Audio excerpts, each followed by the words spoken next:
à toutes et à tous. On va continuer notre lecture du Srimad Bhagavatam, deuxième chant, chapitre 10. On va lire le verset 28 et 29 et vous pourrez répéter le verset 29. Om Namo Bhagavate Vasudevaya.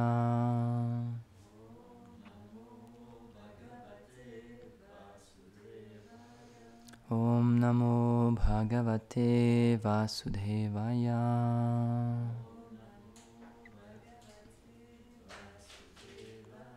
Om Namo Bhagavate Vasudevaya.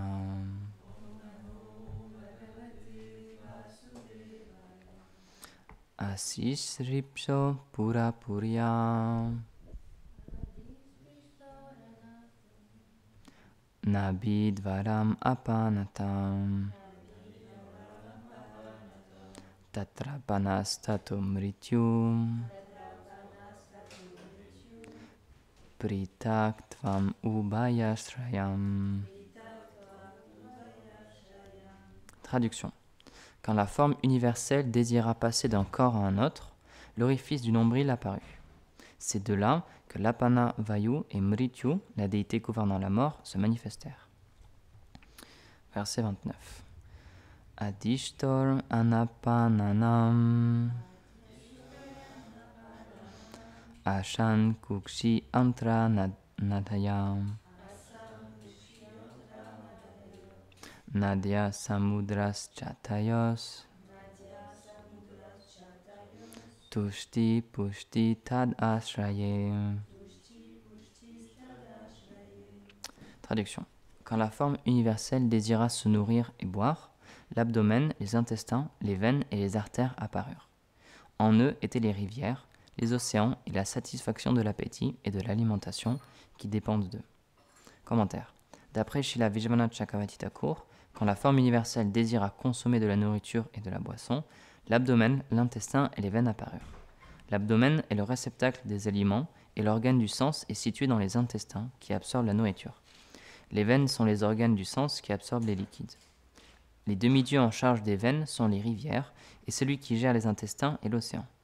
Le mot tushti signifie la satiété du ventre et pushti, la satiété du goût. Tushti est l'objet du sens dépendant des intestins et de l'océan, et Pushti est l'objet du sens dépendant des veines et des rivières.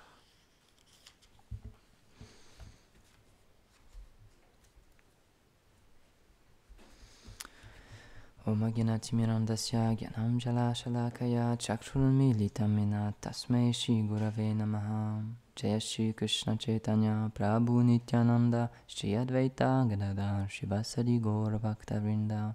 Hare Krishna Krishna Krishna Hare Hare Hare Rama Rama Rama Hare Hare.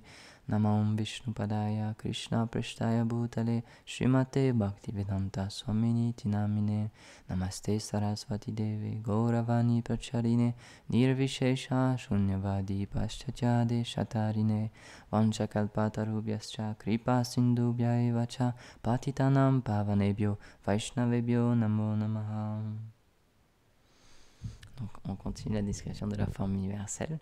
Et donc, c'est très intéressant de voir dans un texte qui est aussi vieux, parce que ça a été, au niveau historique, c'est expliqué, ça a été mis par écrit il y a à peu près 5000 ans. Et pourtant, il y a déjà plein de connaissances qui est données sur les veines, les artères, etc. Donc, évidemment, c'est des traductions en français. C'est pas qu'il y a marqué veines et artères dans le texte sanskrit, mais c'est des mots qui correspondent à ça, en fait. Donc, ils avaient déjà ces explications-là. Donc c'est pour ça que tous les Védas, en fait, c'est pas juste un savoir religieux ou juste spirituel, c'est extrêmement pratique aussi. C'est vraiment basé sur ce monde externe, sur le monde matériel aussi, sur comment il fonctionne. C'est pour ça on donne souvent cet exemple. Les Vaishnavas expliquent ça comme ça. C'est comme un mode d'emploi. Toutes les connaissances qu'a donné le Seigneur, c'est vraiment un mode d'emploi. C'est comme une grande machine, le monde matériel, avec plein de causes à effet, parce que ça marche comme ça en fait, ce monde. On agit d'une certaine manière et ça crée une réaction. Lorsqu'on veut faire une expérience, par exemple, même si c'est une expérience scientifique, on prend différentes choses, on fait tout un système, un modèle, et on sait que si on fait ça plus ça, ça va créer cette réaction-là. Et c'est de cette manière-là qu'on arrive même à créer des bombes atomiques. Hein. C'est juste tout simplement c'est des ingénieurs de très haut niveau, c'est des personnes qui comprennent comment utiliser bien la matière. Si on fait ça, plus ça, plus ça, ben on arrive à créer quelque chose qui est très dangereux, mais en même temps, tant qu'il n'y a pas certaines conditions qui sont mises en place, on est en sécurité. Donc c'est fort quand même. On arrive à stocker des bombes atomiques et pourtant elles n'explosent pas. Et si on veut les faire exploser, on sait exactement comment faire pour que ça explose. Donc on a quand même réussi à très bien maîtriser ce monde matériel, c'est vrai. On arrive à se communiquer en temps réel avec quelqu'un d'autre qui est à l'autre bout de la planète, même à le voir.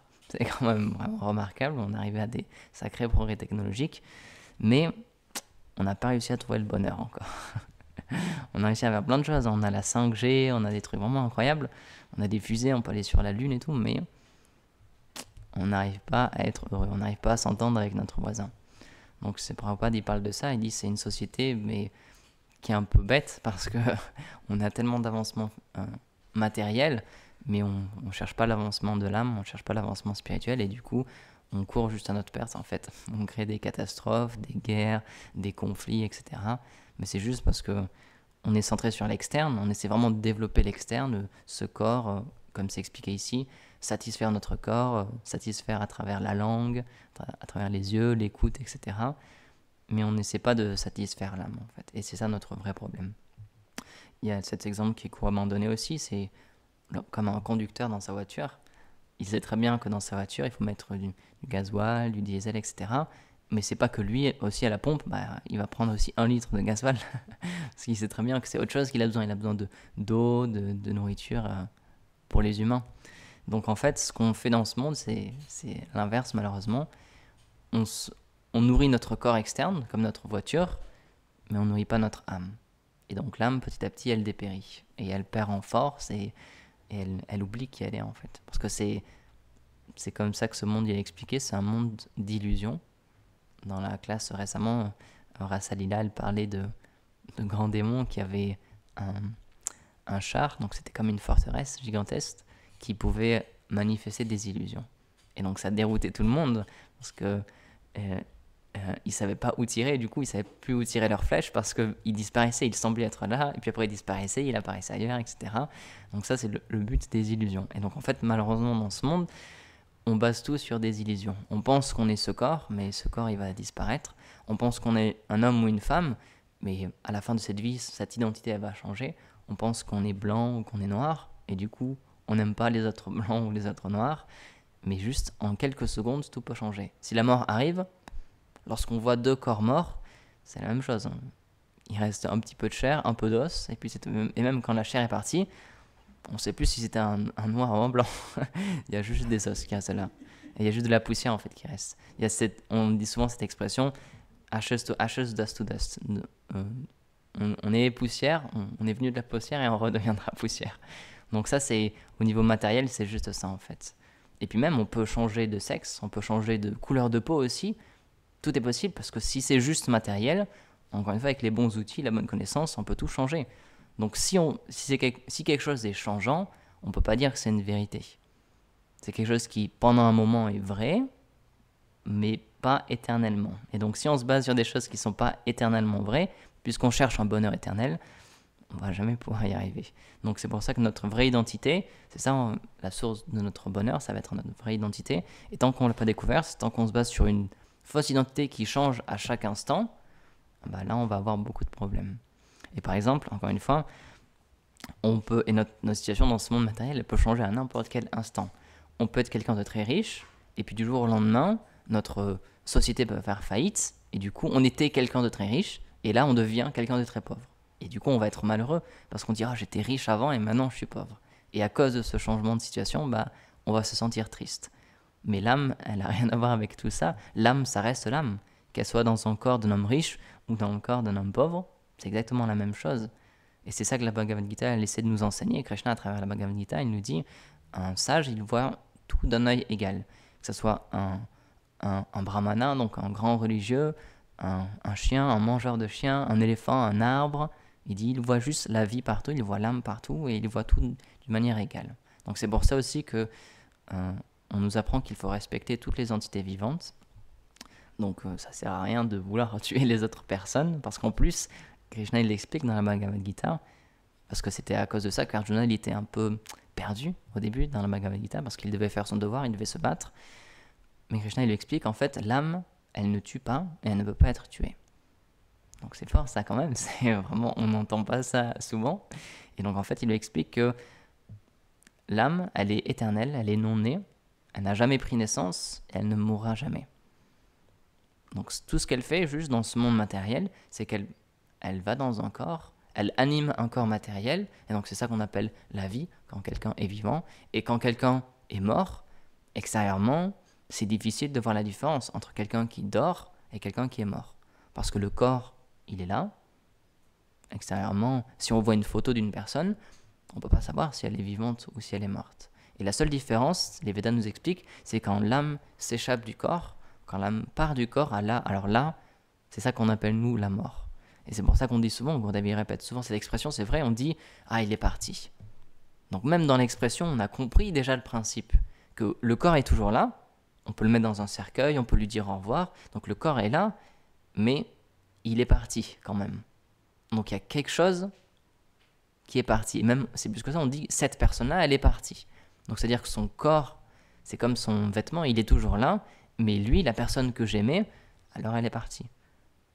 Donc c'est ça qui est un peu de la folie. On a compris tous ces principes-là. On voit bien qu'il y a quelque chose de spécial qui se passe avec la mort. On voit bien qu'il y a plus que juste un corps, mais on n'arrive pas encore à avoir la foi dans le spirituel et dans l'âme. Et donc c'est ça notre mauvaise fortune, malheureusement. Surtout dans nos sociétés extrêmement avancées, on pense que juste avec des choses matérielles, on pourrait être heureux. On pense juste avec un grand avancement matériel, on n'a pas besoin de spiritualité. Ça, c'était pour avant, c'était l'obscurantisme. C'est quand les gens ne savaient pas comment ça marchait le monde. Donc, ils avaient besoin d'un Dieu qui expliquait comment le monde avait été créé, comment ça marchait le soleil, etc. Et on pense que maintenant, on n'en a plus besoin. On sait compter les heures, on sait que le soleil, il va à telle vitesse, on arrive à tout calculer. Donc, on se dit, c'est bon, je vois tout, j'ai conscience de tout, donc j'ai plus besoin de fables, de Dieu, etc. Mais est-ce qu'on est heureux vraiment ? Est-ce qu'il n'y a plus de guerre ? Est-ce qu'il n'y a plus de problèmes sociétaux ? Ouais, c'est de pire en pire, on peut le dire, hein, franchement. On voit que notre société, c'est de plus en plus dur, même que ça soit au niveau, encore une fois, même écologique. On est quand même dans une situation qui est très précaire. On voit bien que la planète, elle va de moins en moins bien. Donc on ne peut pas dire qu'on est plus heureux. Elle va tellement pas bien à la planète qu'il y a certaines personnes qui essaient de trouver d'autres planètes pour qu'on puisse y vivre. Parce qu'on se rend compte qu'on a tellement fait de bêtises ici, qu'on est tellement dans un mauvais état, on se dit bah tiens, on va aller sur Mars, ça va être mieux, parce que là sur la Terre, on a fait des bêtises, donc on va aller ailleurs. Donc c'est ça en fait le problème, c'est qu'on cherche toujours à l'extérieur, on va toujours plus loin dans l'espace. On peut déménager, par exemple, on se dit bah je suis pas très heureux en France, je vais aller aux États-Unis, ça a l'air vachement bien, ça a l'air un peu mieux.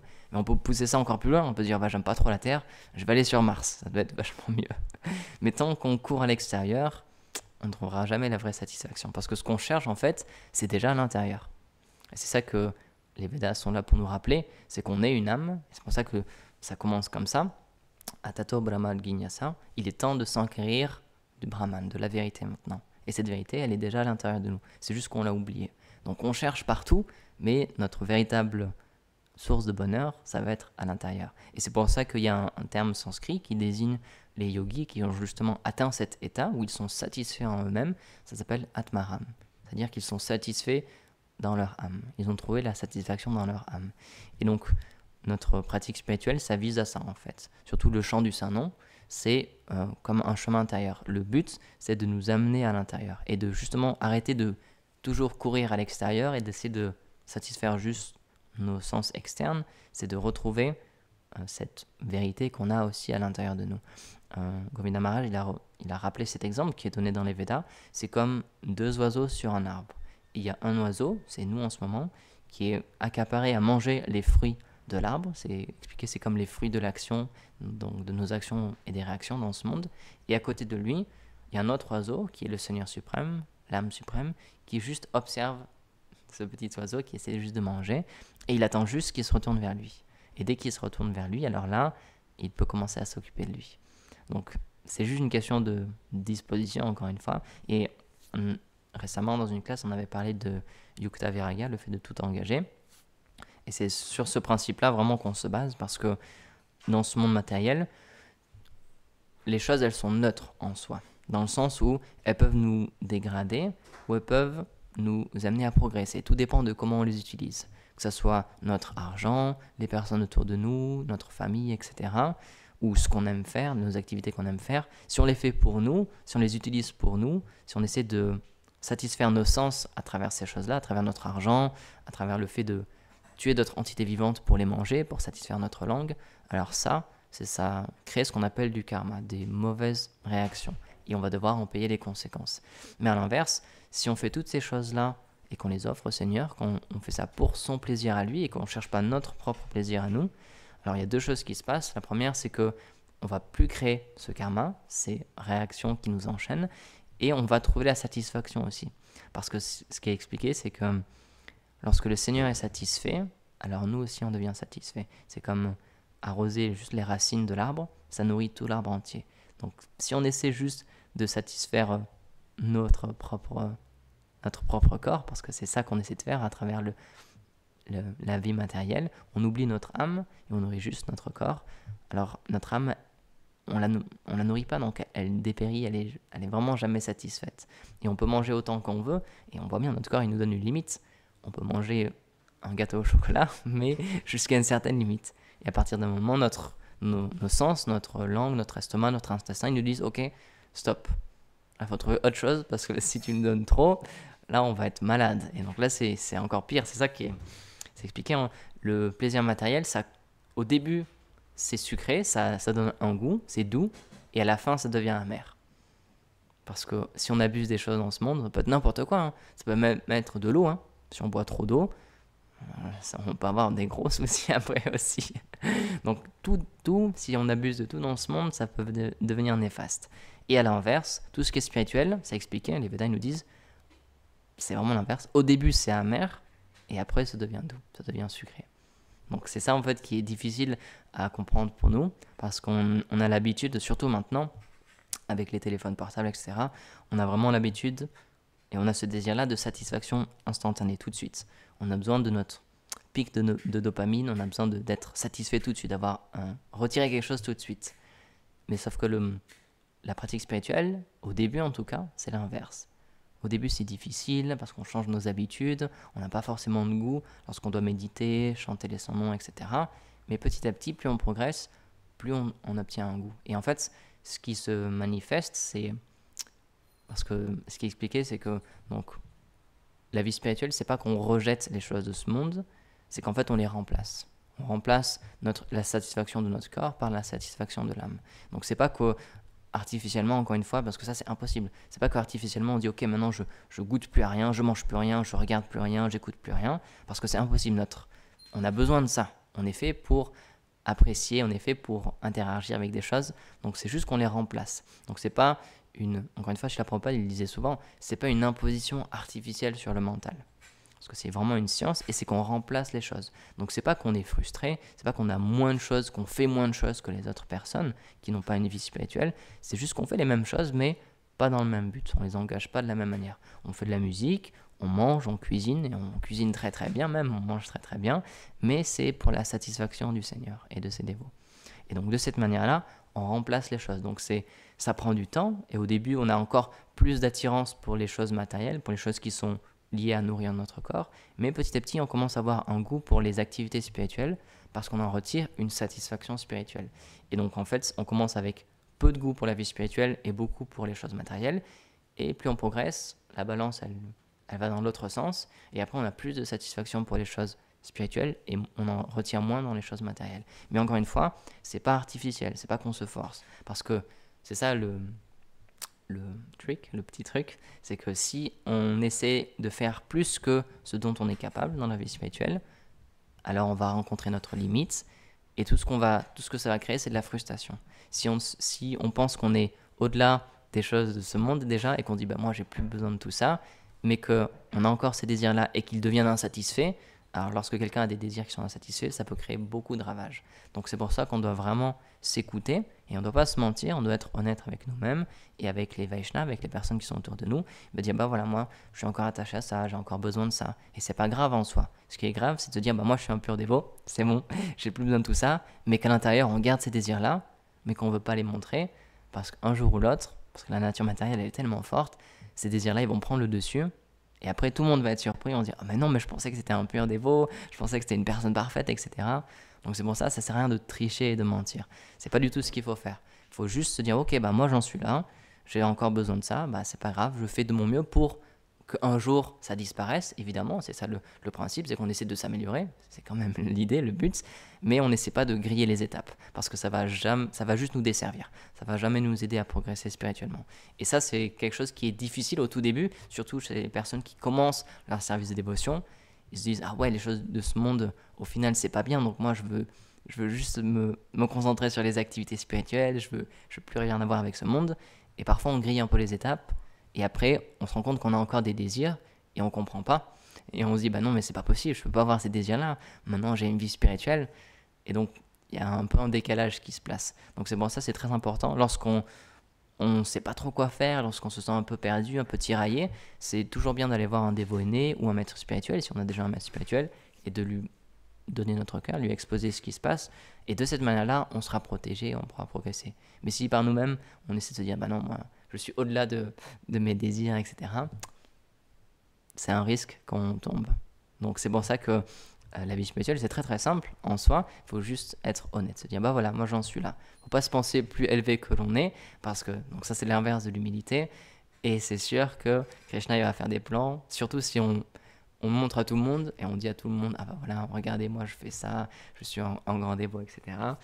Krishna il va faire des arrangements pour que notre fausse austérité elle soit dévoilée. C'est une histoire que j'avais déjà racontée. C'est chez la Bhaktivedanta Narayana Maharaj et ses disciples qui racontent ça. Il y avait quelqu'un à la mat qui disait à tout le monde tous les jours d'Ekadashi, moi je fais Nirjala l'Ekadashi, je mange pas et je bois pas. Je mange rien du tout et pas une goutte d'eau. Alors tous les dévots, ils faisaient du service et tout, donc tous les dévots ils étaient vraiment impressionnés, quoi.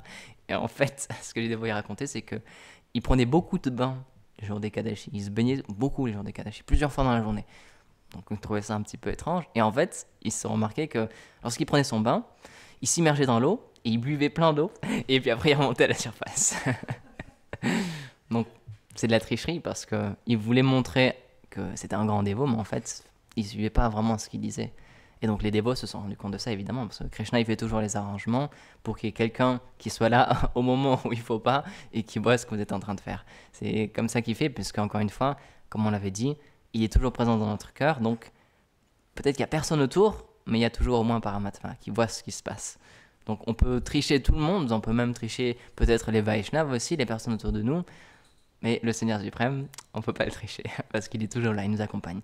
Mais, encore une fois, c'est pas un Dieu vengeur, c'est quelqu'un qui est très compatissant, c'est sa nature d'être Karuna Sindhu, c'est un océan de miséricorde, et donc lui, il s'en fiche de où est-ce qu'on en est, ou des problèmes que l'on a, tout ce qu'il veut, c'est juste à notre niveau, à notre sincérité. Encore une fois, il n'a pas besoin qu'on prenne sannyas tout de suite ou qu'on devienne un brahmana, etc. Parce qu'en soi, ça ne veut pas dire grand-chose.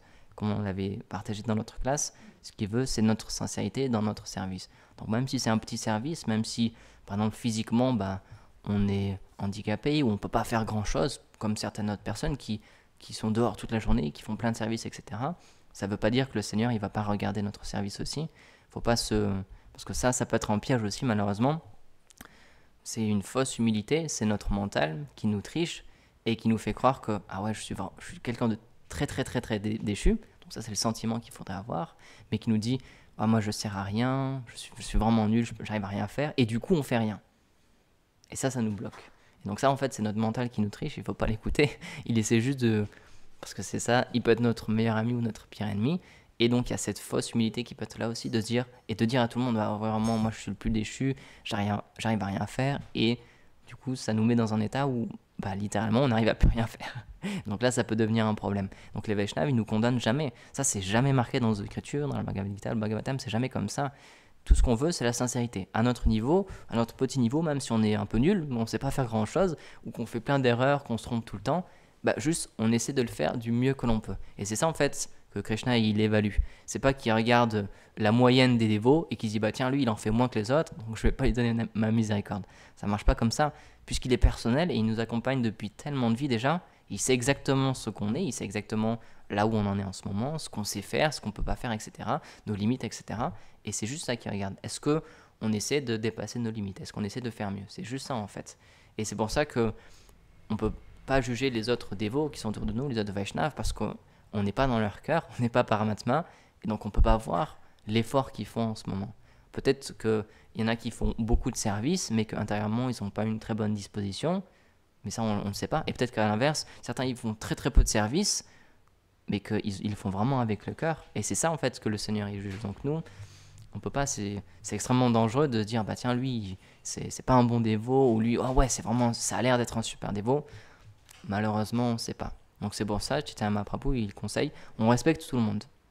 Même s'il a l'air super avancé, on le respecte. S'il a l'air pas avancé du tout, ben on le respecte quand même. Parce que c'est une âme spirituelle, surtout si c'est un dévot, surtout si c'est quelqu'un qui a fait le choix dans sa vie de commencer le service de dévotion, de dire bah voilà, je vais essayer de servir le Seigneur. C'est déjà tellement rare, quelqu'un qui croit en Dieu et quelqu'un qui est attiré par cet aspect personnel du Seigneur, de Krishna.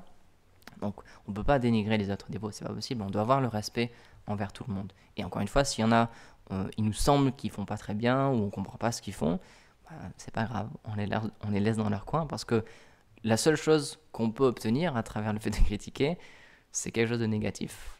Ce sera jamais positif de critiquer, ça c'est sûr. Et au pire, ce qu'on obtient, c'est que si cette personne elle est vraiment qualifiée, c'est un vrai dévot, alors c'est Vaishnava Parade.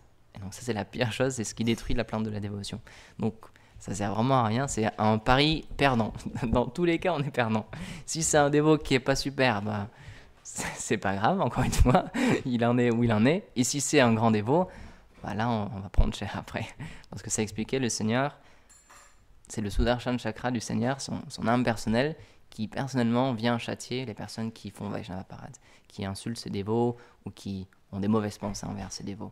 Parce que c'est la chose qu'il déteste le plus. Il a toutes les qualités, le Seigneur, il est extrêmement humble à l'infini. Donc si on l'insulte, lui, ça lui fait pas grand-chose. Mais si on insulte ses dévots, si on insulte les personnes qui lui sont chères, si on dérange les personnes qui lui sont chères, alors ça par contre, il peut pas supporter. Parce qu'encore une fois, c'est lié à un sentiment d'amour. Lorsqu'on aime quelqu'un, lorsqu'un parent il aime son enfant, et lorsqu'il y a quelqu'un qui fait du mal à son enfant, il sera prêt à le défendre encore plus que si c'était pour sa propre vie.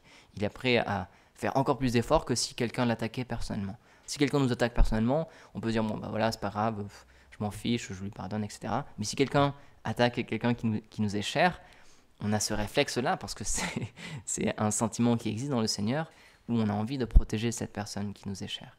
Et on a ce divertissement avec Nishingadev, c'est le Seigneur Nishingadev qui est apparu pour protéger directement son dévot.